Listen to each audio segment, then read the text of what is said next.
Well, today is the last day, meaning last night was the last night. So Sunday night, Monday is the last day, which is actually the most important day of the holiday. So as it's not like Shabbos that like, okay, it's an hour after sundown, Shabbos is over. We still have like residual energy for the rest of the night. So tonight we still would have the residual energy of Hanukkah and of the last day of Hanukkah. So I wanted to give over today a talk of the Rebbe explaining one of the explanations. Of course, there are many, many, many aspects, many facets, but one of the aspects on why this, the final day of Hanukkah, is considered, is actually called, this is Hanukkah.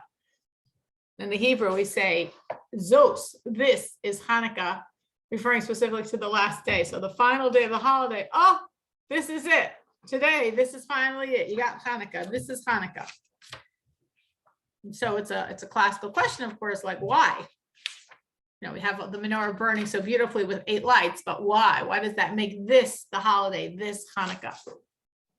So this is a talk that the Rebbe gave in 1973 and also further elaborated on in 1980, where the Rebbe is discussing the special significance of the last day of Hanukkah. But just to keep in mind that this was an incredibly special day. It says for anyone that has fertility issues, it was a really special day, just in general for blessings and for miracles. Every day of Hanukkah is special, but the last day, the final day, is the like, it's the most enormous energy. So here we are. So yes, I was thinking, should I talk about this now when it's already night? But I'm like, no, I know there's still residual energy. So whoever's on, like Menucha and Rachel and Rivka, I want you to know the enormous power we still have in these waning last moments to try to grab it and do something with it and utilize it. And as I always feel in Hanukkah, create the miracles in our lives. Hanukkah is a time of God giving us miracles, God giving us miracles we desperately needed, like 20 years of winning crazy wars, and God giving us miracles that were just like a hug, just an embrace, like finding the oil and it burning for 8 days, which was like completely unnecessary. Just expressive of God's enormous love for us. So this is the energy of Hanukkah. I love you so much. I'm going beyond this thing I really appreciate called nature for you. That God really likes to maintain nature, but God loves us more. So God's overwhelming the norm, the natural order, the nature he created and keeps going out of love for the Jew. So Hanukkah is really an enormous time of just feeling like this love fest, feeling how much God loves us, how much God wants to be there with us and for us. So now we have the final moments tonight, the final moments of Hanukkah. So I'm like, yes, we're going to talk about Hanukkah one more time. And we're going to really explain its power at a different level. There's so many aspects to talk about. Another aspect to its power, and to just give us the insight, the inspiration to make a final effort to really tap into this power in our final moments of the holiday. So the Rebbe says that the last day of Hanukkah, last night today, according to Jewish custom, is called by a name. It's the only name of Hanukkah that has a name. Otherwise, we say the first day, the second day, the third day, the fourth day. But the last day has a name. It's called Zos Chanuka, which means, as I said in English, this is Hanukkah. So that's the name that just morphed, that Jewish people have called over the generations the last day of Hanukkah. Oh, this day 8, you see those 8 candles burning? This is Hanukkah. So we have a question. And the question is, the first question of the talk of the Rebbe, why? Why do we say, oh, this is it, this is Hanukkah as for the 8th day? So seemingly you could say that, but what the Jewish people are saying is, oh, Hanukkah's completed. We're on day 8. It's going to be over soon. It's not like Passover, when it's like, oh, it's the last day. When can I eat my first piece of, bread or cake? Not in that sense, but like, okay, it's Hanukkah. This is Hanukkah. Hanukkah is completed. Or this is Hanukkah. Now we finally have all 8 days of Hanukkah. But the Rebbe says that can't really be the reason for the name, because we're not saying on the 8th day, the totality of all 8 days is Hanukkah, which is what these reasons would imply. We're saying this day number 8, this day, the 8th day, this day is Hanukkah. So it doesn't mean we now have all 8 days. Now we have Hanukkah. No, we're saying this day, number 8, is Hanukkah. So why is number 8 Hanukkah over any of the other stuff? Now, to understand this a little bit, one of the questions that are asked on Hanukkah and on many other things in Judaism is every day its own unique commandment, its own unique mitzvah, or are all 8 days one existence, one thing, one mitzvah? Meaning, well, who cares? What it means is very simply, let's say someone converted in the middle of Hanukkah. They were a non-Jew the first 2 days of Hanukkah, and they became Jewish on the afternoon of the second day of Hanukkah. Can they light the menorah tonight with a blessing? Well, if all 8 days are one thing, no, they're missing because they didn't do the first 2 days. If each one is separate, yes. Or similar issue, what if a boy became bar mitzvah on Hanukkah? His birthday's on Hanukkah. So until now, he was lighting the menorah as a child. Now, suddenly, it's the second day of Hanukkah, he became bar mitzvah. Tonight, he's supposed to light it as an adult, as one obligatory. Can he light it? If all 8 are one thing, well, no, he's missing. He's lacking. The first 2 days he doesn't have because he was a child then. If each one's individual, he can. So there is a concept, and again, this is discussed in Jewish law. We're not going to get too into it. But the point is, there is a concept that all 8 days form one thing, one entity. All 8 days are one entity. And therefore, if you don't have all 8, you're lacking in the entity of Hanukkah. So that's why maybe this is what the Jews mean when they say this is Hanukkah. Not meaning now we have all 8 days, but meaning now that we have the 8th day, this day makes it Hanukkah for the whole shebang, for all other 7 days that preceded it. Because until we had this day, it was lacking because we had 1 day, we had a second day, we had a third day, but until you have all 8, you don't have the thing at all. Now that we got to day number 8, this day, the 8th day, now we created this concept called Hanukkah, 2021, Hanukkah 5782. Now we have Hanukkah. Because if we don't have the all days, which of course here means if we don't have all 8 days, we don't have Hanukkah. So that's a way of understanding, that's a way of understanding what it means that now on the 8th day, this day is Hanukkah. Because this day uniquely makes the whole concept, the whole entity, the whole existence of Hanukkah. For people that joined in the middle, we are discussing today, the 8th day, the final day of Hanukkah. We are in the last moments of Hanukkah, and Hanukkah is a super special, supercharged energy. And I decided I wanted to spend tonight focusing on what's so special about this final day when we have the last minutes of the final day at our disposal, because it's a really, really, really powerful time, and I want everyone to be able to actualize it. So what we're focusing on is that in Jewish custom, the final day of Hanukkah has a name. It's the only of the days that have a name. The name is, this is Hanukkah. And the question is why? Why is this Hanukkah over any of the other 7 days?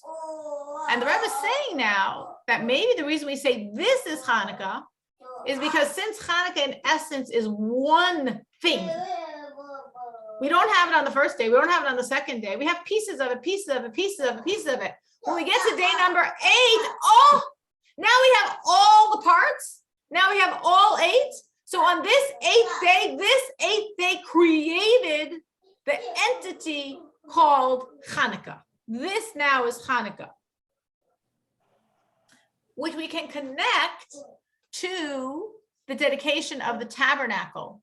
When the tabernacle was constructed in the desert, it was inaugurated by each of the tribes, each of the leaders of the tribes, dedicating sacrifices in honor of the tabernacle. And on the final day, the 12th day, there were 12 tribes. The verse says, this is the dedication of the tabernacle. This is it. Now that all the princes representing all the tribes dedicated their sacrifices, this is the dedication. Once we have the final one, now it's a complete thing. But we could actually question that. Because by the tabernacle, if we look in the verse, we're getting ourselves in trouble. It says it twice. On the first day of the 12, it says, this is the dedication of the tabernacle. And on the 12th day of the 12, it says this same phrase, this is the dedication, this is the inauguration. So wait a minute. Like we're saying the last day is the most special, the 8th day of Hanukkah is the most special. Only on the 8th day do we have the entirety of Hanukkah. It's so special. Finally have all of Hanukkah in the palm of your hand. That's why I want you to really feel the energy of Hanukkah and really do something tonight to actualize Hanukkah. But by the dedicating of the tabernacle, they said it twice. The first, the Torah says it on the first day and on the 12th day, the two ends of the spectrum, the very beginning energy.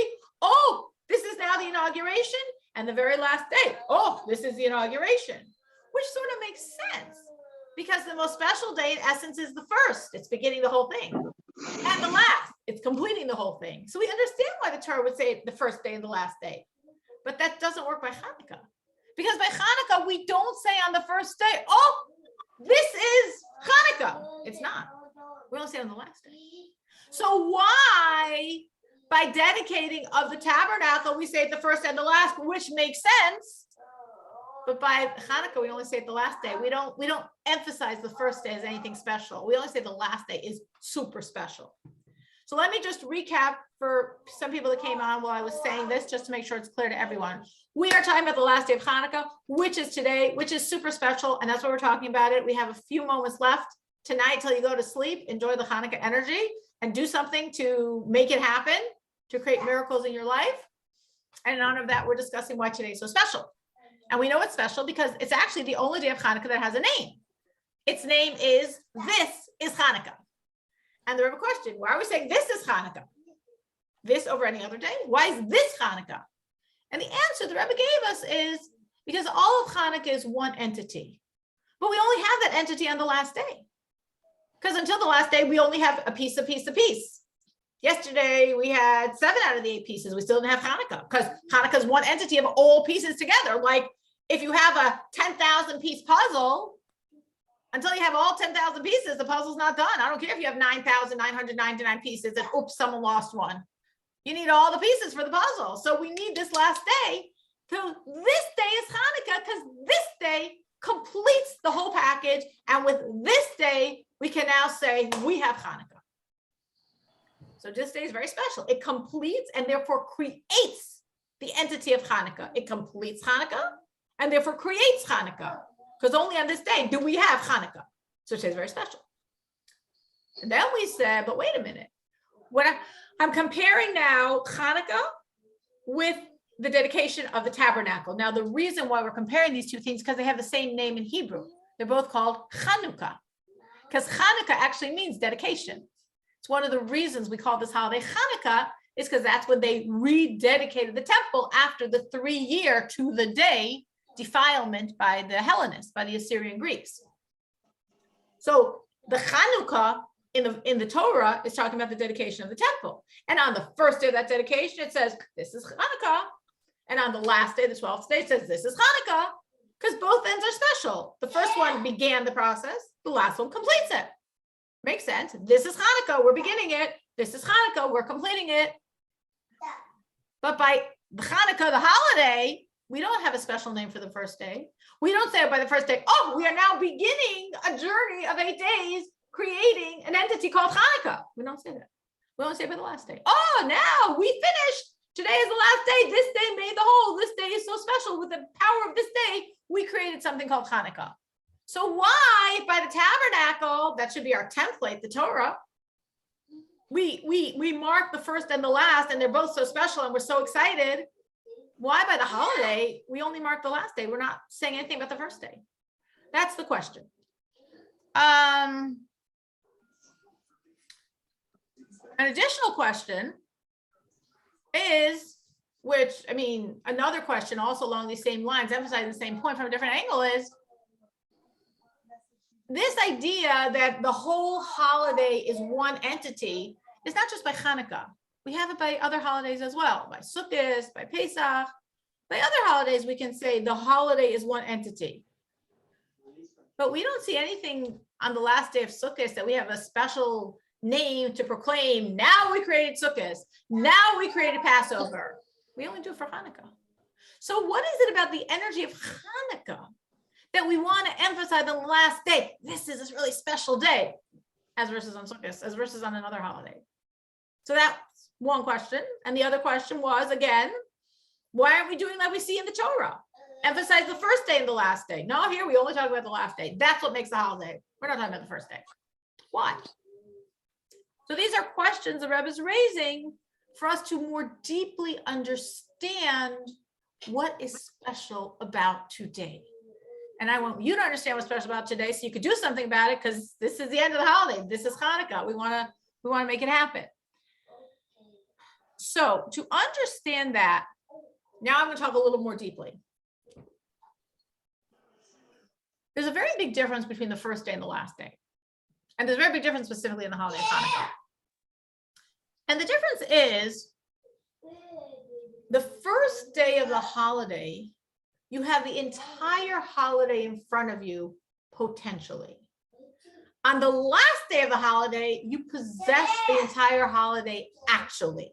It's sort of like how you might feel on a holiday, on any holiday, or we'll take it on Hanukkah. Maybe some of you were so excited the first night when, like, wow, Hanukkah's beginning, and you feel that energy, and you know you have the whole 8 days ahead of you, and it's such a special time, and you feel the potential. You feel what is going to be. And maybe for other people, it's like the final day, like, wow, last night you looked at your menorah burning, you had all 8 lights, and maybe you took a few extra moments to appreciate the light, and what are the lights telling me? What's that energy? Wow, now I did it. Now we went through another Hanukkah. I have another Hanukkah experiences under my belt, the parties, the joy, the giving joy to others, the lighting the menorah, all those donuts I shouldn't have eaten. Wow, it happened. So the first day is the day of potential, which is very powerful.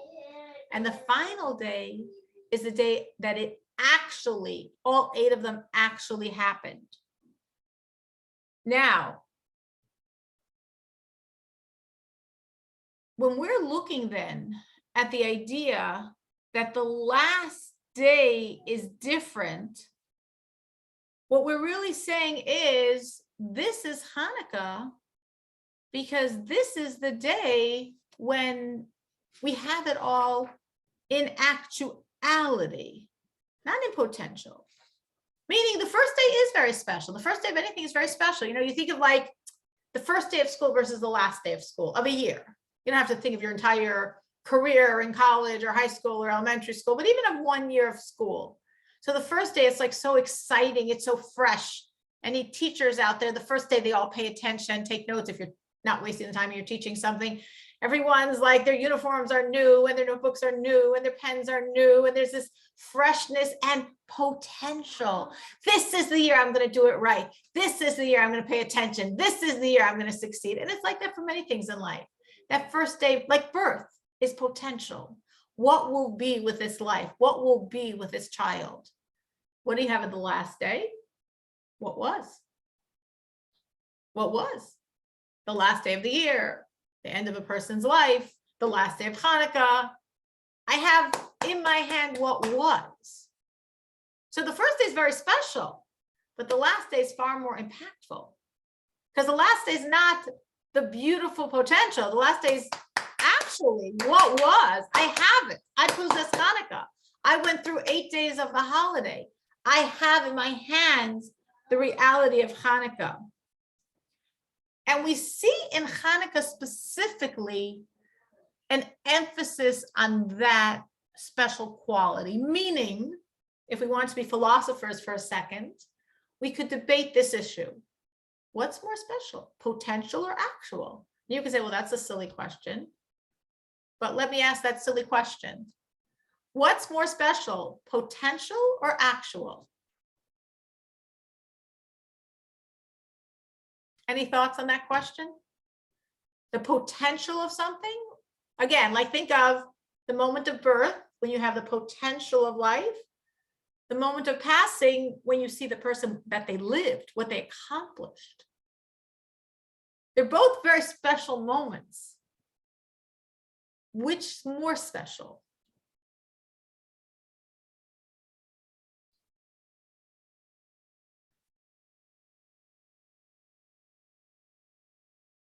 Any thoughts on that? Which strikes them as like a stronger, more powerful moment? And why? They would defend why? If actualization was successful, then the last one is more spectacular. But when you are at the beginning, sky is the limit. It's also very special. But the last one could be special or could not, or may not be special, right? Rivka's saying something very, very smart here. I'm going to give over what she said in case not everybody's Zoom heard it. Rivka said something very smart. She said, we're taking birth and death, I mean, as the concept, but it's true for anything. First day of school, last day of school, same thing. If you succeeded in the year, if you achieved, if you accomplished, if you grew, if you mastered your goals and exceeded them, the last day of school is far more profound than the first day. The first day was a question mark. The last day, you have the accomplishments. If you lived a life and you look back at the life you lived and achieved, the last day is much more insignificant than the first day, where it was possibilities. It happened on the last day. You did it. But of course, she said that depends if you did or didn't do it. But the first day, that moment of birth, that first day of school, that first day on the new job, the beginning of a marriage, it's all potential. It's like limitless possibilities. So therefore, the first day has a certain allure, a certain power. But if you succeeded, the end is stronger because it's the accomplishments, and look at those accomplishments. And very, very true. Very true. I agree with everything you said. Anyone else has any thoughts on it?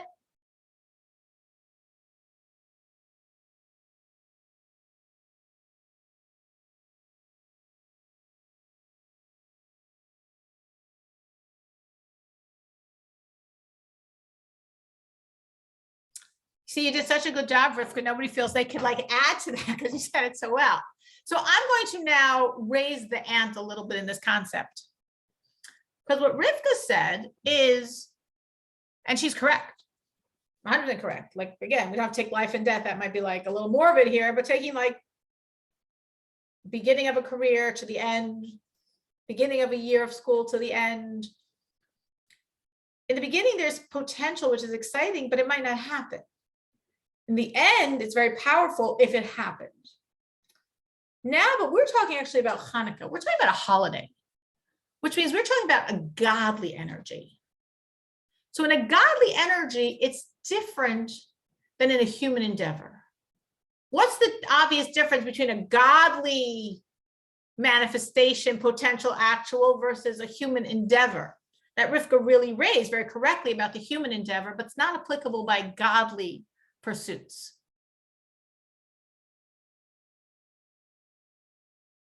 What question do I not have by godly energies that I do have by human?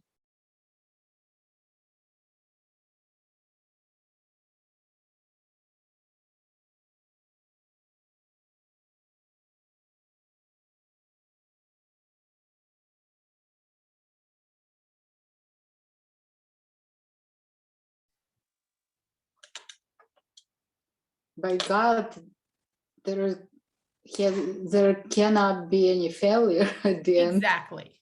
By God, there cannot be any failure. That's exactly the difference, Rachel. Perfect. Rivka said correctly, and she's 100% correct. By us, it depends on how successful you are. If it was a life well lived, or an academic career well learned, or a job well done. So of course the last is much more powerful, but maybe it wasn't. Maybe you blew it. Maybe it was wasted opportunities. The first is potential. It's exciting, but we don't know if it's going to happen or not. So it's a maybes. It's a bunch of maybes. Maybe you'll succeed. Maybe she won't. Maybe he won't. Who knows? As Rachel said, by God, there's no question. There's no failure by God. So therefore, when we're talking about God, there's no question that potential is going to happen. It's going to be. So by God, the beginning of something, the potential, it's already like it's a done deal. Because we're talking about God. The completion is the completion. But everything in the completion already was in the potential. Because we're not talking about people, we're talking about God. So from that perspective, you could argue, unlike by people, that what day already contains everything, the potential or the actual, the first or the last.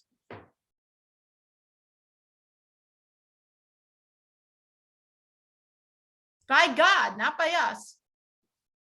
What day already contains everything, the potential or the actual, the beginning or the end? The end. The end for sure contains everything, but by God, so does the beginning. Isn't it interesting? I want to point out something here. I knew Menucha was going to answer that question. My divine prophetic spirit told me that. Why? Because I have three people that I see their faces.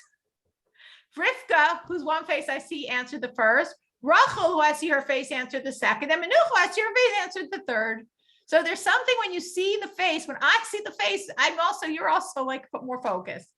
It helps. Of course, maybe some of you, I do see your face, except I don't because my screen isn't showing me everyone's faces.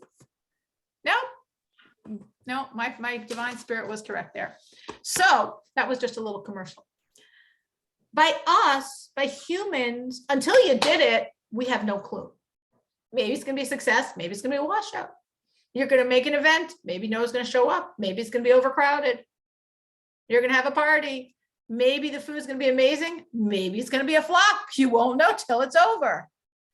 So by us as humans, potential is always a little scary. It's exciting, but it's unknown. We don't know if it's going to work or not. When do we know? At the end. So as Rivka said, if the end was successful, we have a tremendous accomplishment, much more than we have in the beginning because we don't know.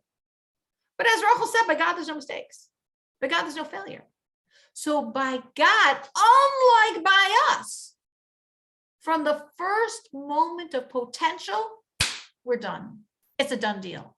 Like we see this actually in the Torah, that a number of times when God promises something, he's talking about something that will be in the future, he says it in the past tense. What do you mean the past tense? It didn't happen yet. You're promising something. By God, future is already like past. What he's going to do is like he already did it. We can totally rely on him. There's no questions by God. Which would imply, if we're talking about Hanukkah, that what day should be super, super special?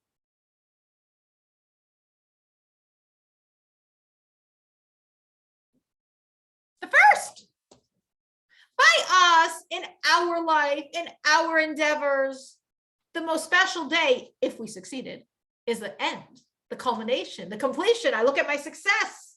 You're married, your children are married, and you have their children, and you see what you accomplished. The beginning of your life, you have no clue if this marriage is going to be, let alone what will it produce. And so to everything in our life. But by God, there's no questions. So by God, the first moment of something already contains everything that's going to be. It's all success story. It's already contained. So therefore, we're going back to our discussion, first day of Hanukkah, last day of Hanukkah. Theoretically, the first day should be the most powerful or equally as powerful as the last. Yes, the last this is Hanukkah. We did it. 8 amazing days. The first, this is Hanukkah. We have it all in potential. We're talking about something godly here. So we have it all. By God, nothing's going to stop him from doing his thing. It's going to be. So it's all here already. This is actually an ancient debate between two very, very famous Jewish saints and scholars who you might have heard of, called Hillel and Sharma.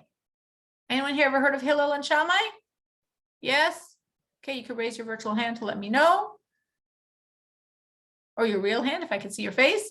Hillel and Sharma. Hillel and Sharma were two great sages that I'm not going to talk now about because we don't have time to discuss them, but they come up very often in the Mishnah, in the Talmud, very great scholars, and they disagreed on this concept of potential and actual.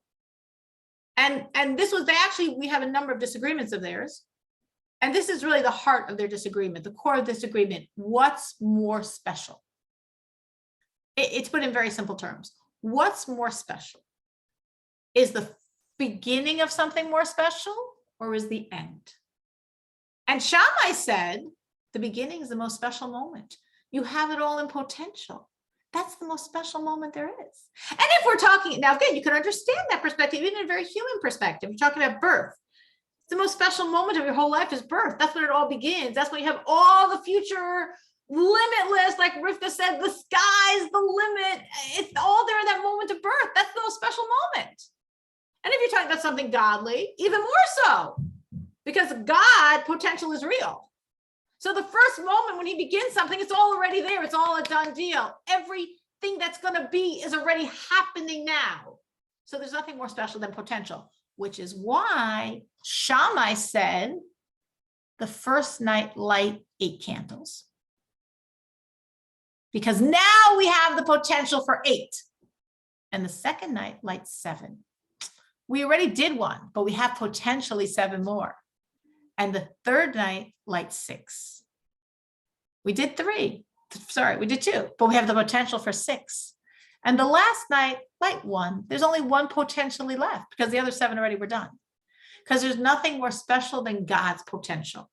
That's what Shammai said. Hillel said, what we care about, bottom line, what's in our hand, what was done. And therefore Hillel said, the first night you light 1 because you got 1 night, that's all you did. And the second night you do 2. And the third night you do 3. And the 8th night, you've done 8 nights of Hanukkah. Wow, celebrate all 8 candles, all 8 nights, you've done them all. Now, I don't imagine any of you lit 1 candle last night and 2 the night before that, or 8 the first night of Hanukkah, unless you were very, very, very confused. You all did 1 and 2 and 3. Me too. And last night I lit 8, as you all did. Why? Because the sages debated this issue. And in general, they said, whenever in general there was a conflict between Hillel and Shammai, they always followed Hillel. I'm not going to explain why. And I mean, it's a very deep concept. And it doesn't mean that Shammai was less great at all. In a sense, we say he was greater. In a sense, we say by Mashiach, we're going to all follow Shammai. There's tremendous depth to Shammai's approach. But I want to keep the conversation just on Hanukkah, so we can't go into that very, very interesting tangent. But it's an interesting concept. So there are many times, there are conflicts between Hillel and Shammai, all of them circling this point. What's more special? The potential or the actual? What can be or what was? And this is a very classical case. Do you light 8, 7, 6, 5, 4, 3, 2, 1? Or do you light 1, 2, 3, 4, 5, 6, 7, 8? Here, not only did the sages say follow Hillel, which they say almost every time, but it's actually embedded in the name of the holiday. The name of the holiday is Hanukkah. So I said a bit earlier that one of the reasons we call it Hanukkah is because it means inauguration, dedication, because after 3 years to the day of defilement, the temple was cleansed and inaugurated and dedicated. But there's another reason why we call it Hanukkah. There are many reasons. And one of the reasons is our sages say it stands for Chanukah. I'm spelling it out in Hebrew now, so this only works in the Hebrew, so you'll forgive me if this makes no sense to you. one word for each letter of the Hebrew word Hanukkah. Ches, 8, Neros, candles. V'halacha, kives, Hillel. You're going to probably have to take it on faith, but I just spelled out the word Hanukkah. Ches, Neros, v'halacha, kives, Hillel. Spells out, it's an acronym, Hanukkah. 8 candles, and we follow Hillel's opinion with those 8 candles. Because we don't do 8, 7, 6, 5, 4, 3, 2, 1. By Mashiach, we might. It will be optional. Some of you might go for the 8, 7, 6, 5, 4, 3, 2, 1. And some of you will continue the 1, 2, 3, 4, 5, 6, 7, 8. And I'm sure someone in this class will want to cover all bases, and she'll have 2 menorahs. And she'll have 8 and 1, and then 7 and 2, and 6 and 3, because they both have a tremendous beauty and a tremendous reasoning, a tremendous depth in both approaches. But here, it's very dominant. We follow Hillel, which we usually do. We follow Hillel, and it's embedded in the name of Hanukkah. And we're following Hillel, even though Shammai's perspective makes so much sense here. Because again, we're not talking about a human endeavor that might fail, that might flop, that you might blow it. We're talking about God creating this holiday.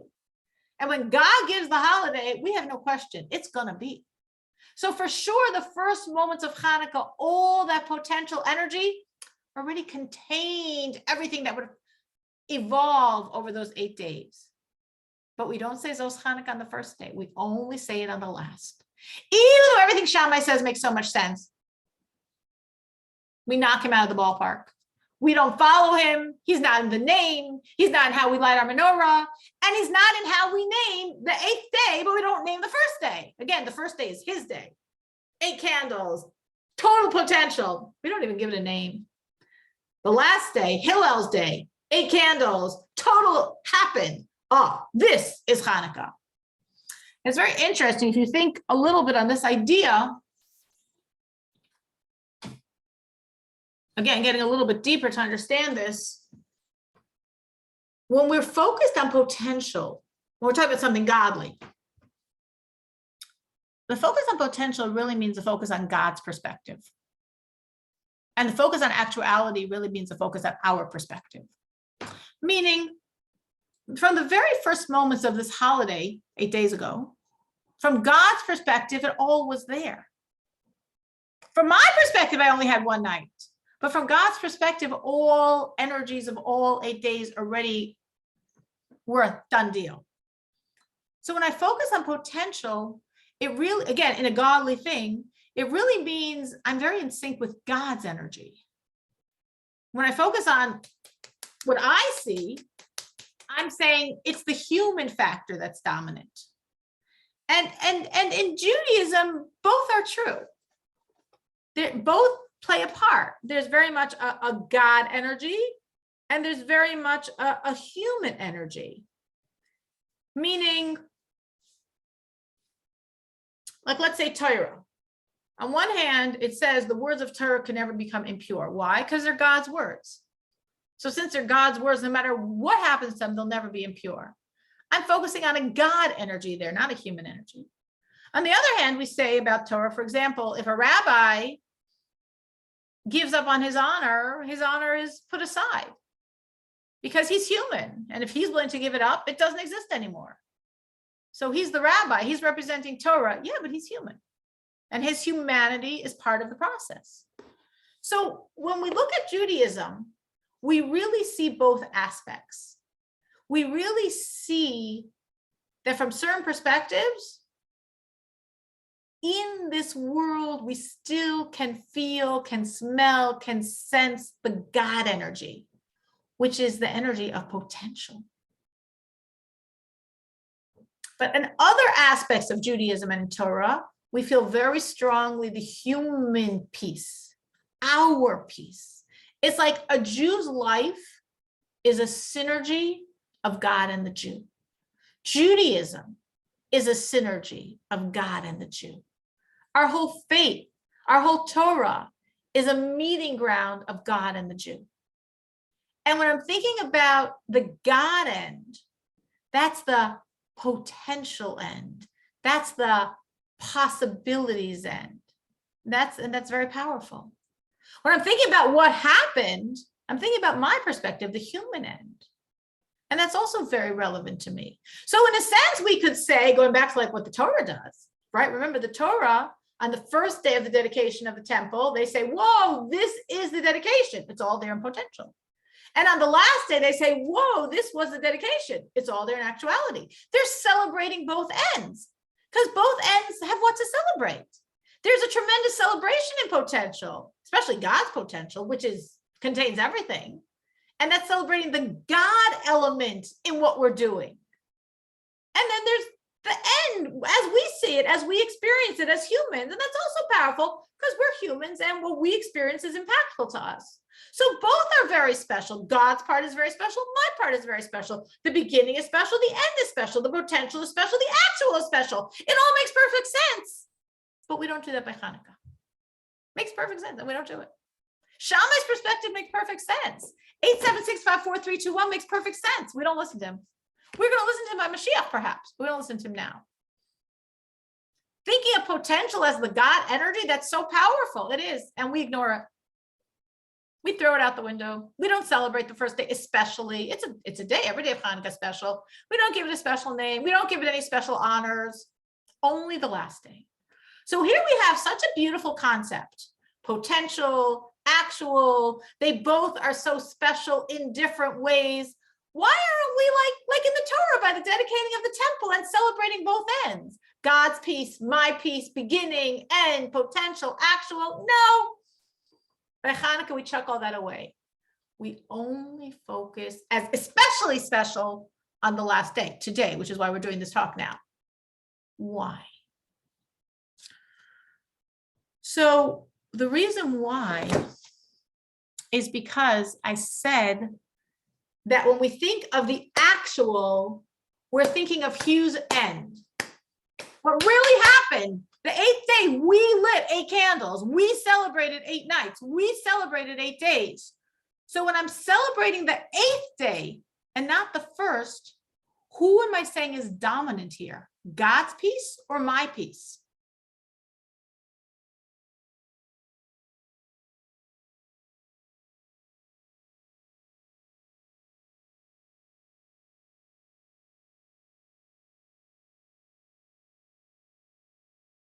When we celebrate the 8th, not the first, we're focusing on which part of this composition of God and man. God's part or man's part? Man's. Man's. Does that make sense to everyone? Yeah? If it doesn't, please stop me. The first day is like the God energy, the potential, Shammai's approach, the power of what will be. It's all very special. It's all very exciting. It's all very godly. And we don't focus about that on Hanukkah. On Hanukkah, we emphasize more than any other day, the only day that has a name, the last day. Because the last day is about actual. Actual is about us. Actual is significant to man. From God's end, potential and actual is the same thing. But to my end, actual is different because I'm human. So Hanukkah, we're celebrating the human. That's the part of Hanukkah we're really celebrating. Why? Because that's what Hanukkah is all about. We think of Hanukkah, as we discussed from a historical perspective, and we've chewed over this many times, we all know it very well. It was when we were in a very low spiritual state. It was a low time for the Jews, physically and spiritually. It was a very human time. It wasn't like when the Jews left Egypt and we were surrounded by the clouds and eating the mun and drinking water from a rock. No, that wasn't Hanukkah's story at all. It was a very different script. It was a very human script. There was a lot of human suffering. There was a lot of human effort. There was a lot of human involvement. There were lots of frail humans that did wrong things, lots of flawed humans. And yet there were humans that overcame their flaws and their frailties and self-sacrificed for God and elicited the miracle of Hanukkah. Hanukkah is not Passover, Sukkot, Shavuos, Rosh Hashanah. All those are holidays from the Torah, holidays straight from God. Hanukkah, as is Purim, is a holiday from the rabbis. It was made not in the Torah. It's not biblical. It's rabbinic. Humans, obviously godly humans, but humans created the holiday. Not only that, you could say, well, they created Purim too. But Purim still is much holier, so to speak, than Hanukkah, because Purim was in the time when there was still overtly prophets. Hanukkah, there weren't anymore. Purim was enacted by the prophets, Hanukkah by the sages. The prophets already speaking God's words. By Purim, there's a Megillah, what you hear in synagogue, the book of Esther. That's one of the 24 books of scriptures, right? We have the 5 books of Torah, but we have 24 holy books. The book of Purim, Esther, is one of those 24 books. There's no Megillah of Hanukkah. There were no more Megillahs. The last one was Purim. So Hanukkah is by sages, not by prophets. There's no Megillah. There's a Megillah. It's much lower. It's much more human. By Hanukkah, the energy of the human is dominant. It's about us. It's about our efforts, not always perfect, not always picture right, but in the end, these frail, flawed humans persevered, self-sacrificed, and created the miracles of Hanukkah.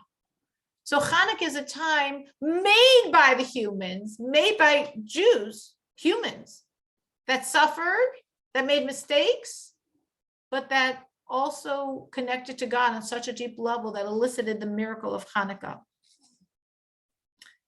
And that's why we see something very, very, very unique about Hanukkah,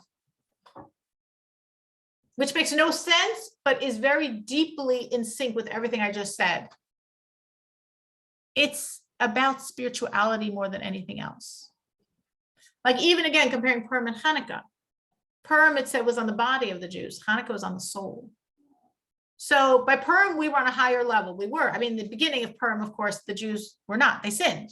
By the time the miracles came, all of the Jews had self-sacrificed for a year.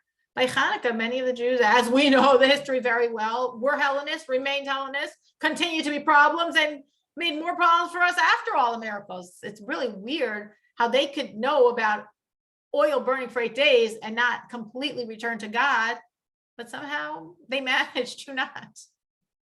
Somehow they stayed stuck. Somehow, despite all of God's overt miracles, they stayed stuck. But there were enough people that connected, that self-sacrificed, and that made the miracle. So what we're saying about Hanukkah, and I know maybe some of this I said too quickly, and maybe some people felt like it was over my head. That's a very powerful point the Rebbe is developing here. It's a very practical point. Of all the holidays, Hanukkah is the most man-made. It's the most human element. We were at the lowest point from any of the holidays, Hanukkah. Even during the miracle, the majority of the Jews were at a low point. And yet some Jews overcame that and self-sacrificed, and their own efforts and sweat and blood created the miracle of Hanukkah. And that's why we celebrate the 8th day. Because again, that's the human day. The first day is amazing. It's potential. It's Shammai. It'll be by Mashiach. It's very God-oriented.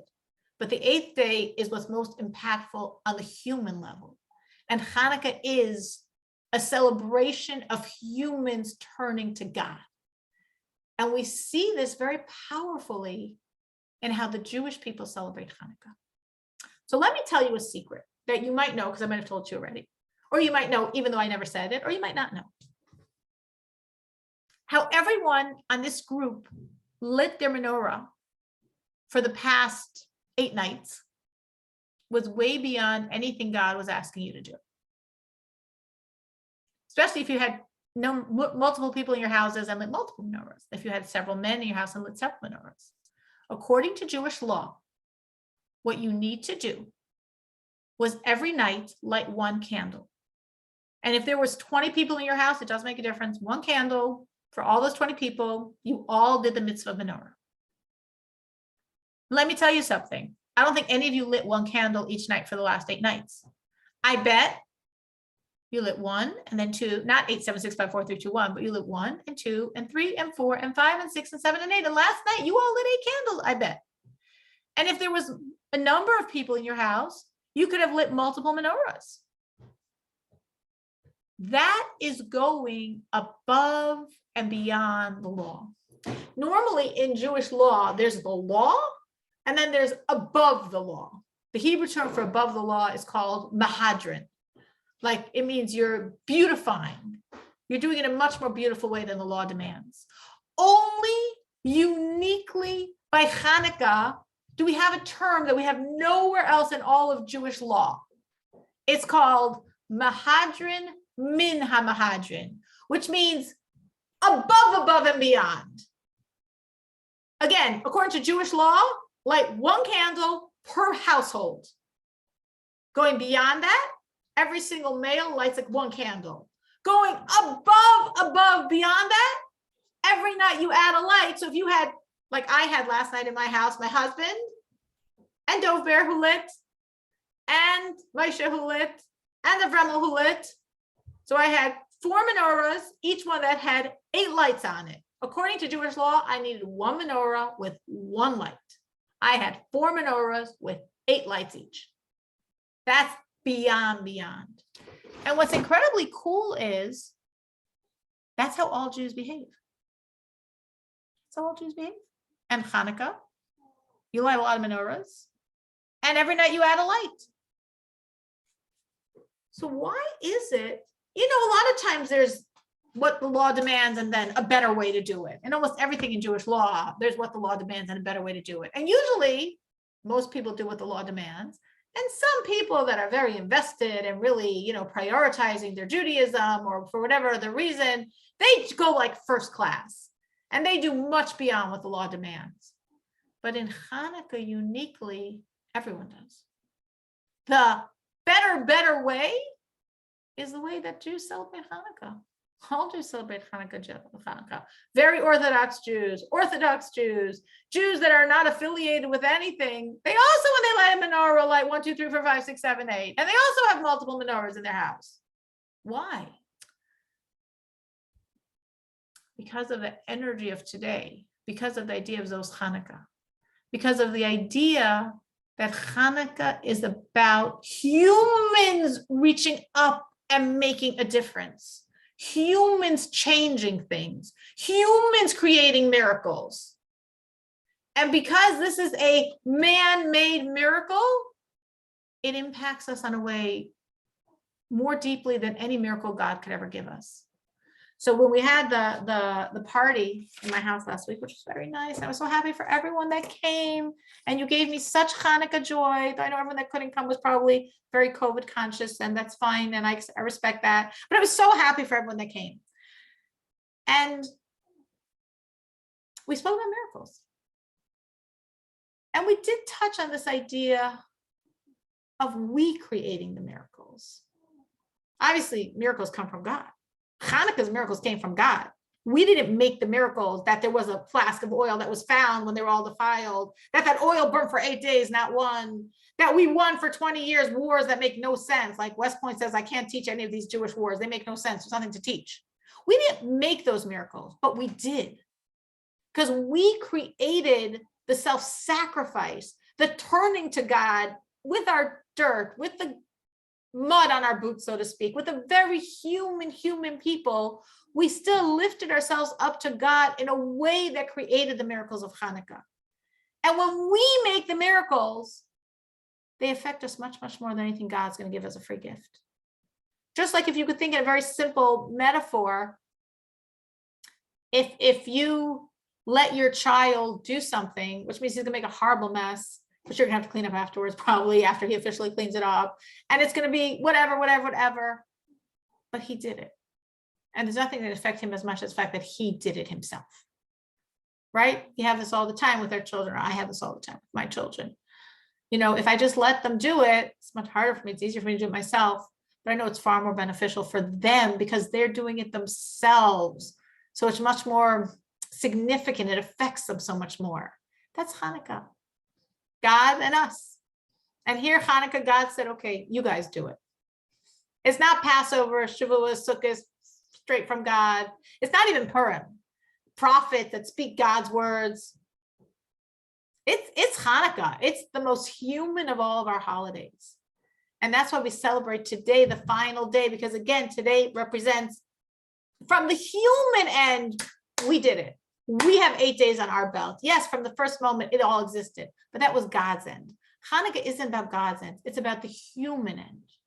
And that's why all of the Jews celebrate Hanukkah in a far better way than comparatively they do any other holiday, because it's human. We did it, so it affects us so much more. So just taking this idea, and again, I know we have till you go to sleep. I don't know what time you get to go to sleep.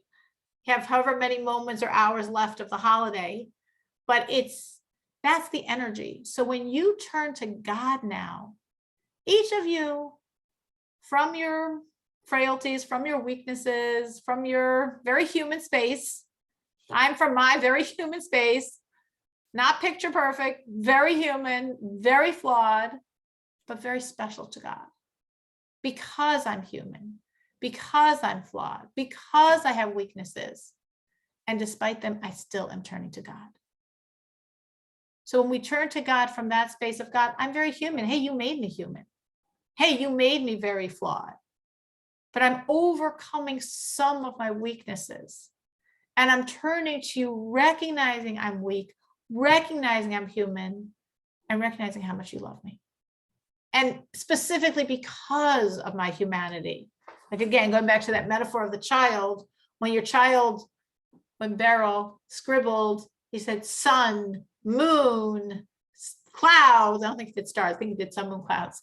And it was so beautiful. A beautiful picture would have been far less impacting my heart than seeing his scrawled sun, moon, clouds. Maybe they were stars, I don't remember. Because he did it himself. And he was so proud that he could say sun, moon, and whatever the third one was. So and he said sun, day, moon, night. Wow, I thought it was like a Nobel Prize person, like unbelievable, what a genius. So, when the child does something their own, it's so special. And whatever their limitations are, it just makes it more special. So when we turn to God and we're limited and we have limitations and we have traumas and history and baggage and all stuff, and yet we turn to God because and despite all of that, it's equally and more special to him than in my metaphor. It's equally and more special. And that's the energy of Hanukkah, the energy of the human.